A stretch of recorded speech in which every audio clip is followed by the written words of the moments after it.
Okay, so I'm going to finish the analysis I started this morning with period 4 and 5. So just as a reminder, we start with veraison and go to harvest. So again, if we look at thermal time, GDD, again, it's a hallmark of the season, but let's see.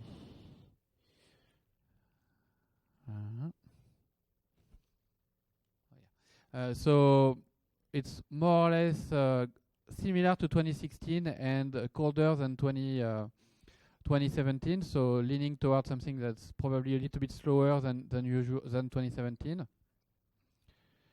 And then one thing that's very important for us is the number of VPD events. So just as a quick reminder, VPD for me is kind of the oven effect. Basically, VPD is vapor pressure deficit. It's the amount of pressure you need to apply on the air to extract the first drop of water. So the more pressure you apply, the driest the environment is. And so what we observed during the last 10 years in California is that it's important to really take a close look at VPD when you're above more or less 4 kilopascal. And so the number of this kind of event, especially late in the season, is important because it's closely related to shriveling and maturation stops.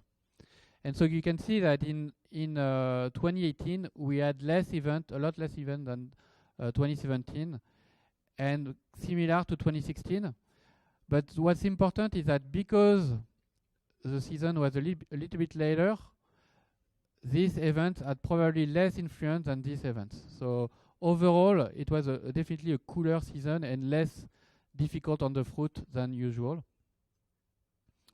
And that's the average value of these VPD events during the ripening stage. And you can see that it's a lot lower than last year, so 2017, so probably also a bit easier on the fruit. So the take home is heat accumulation similar to 2016, but lower VPD conditions, probably very good for the ripening period.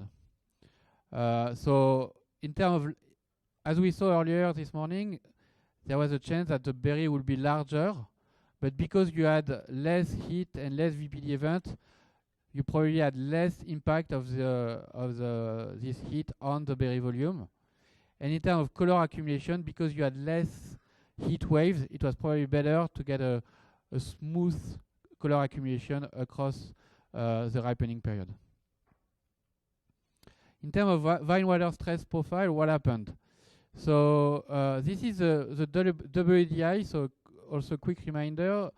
With the subflow, we basically measure transpiration, and using weather data, we basically from transpiration we compute WDI, water deficit index. The water deficit index is when there is no stress, it's 100%, and when the plant is dead, it's 0%. And so the higher the WDI, the less deficit you have. So we see that in 2018, if we average what happened on period 3, 4, and 5, you see that WDI was a lot higher than 2017 and a lot more than 2016. So for sure, less water deficit during this period.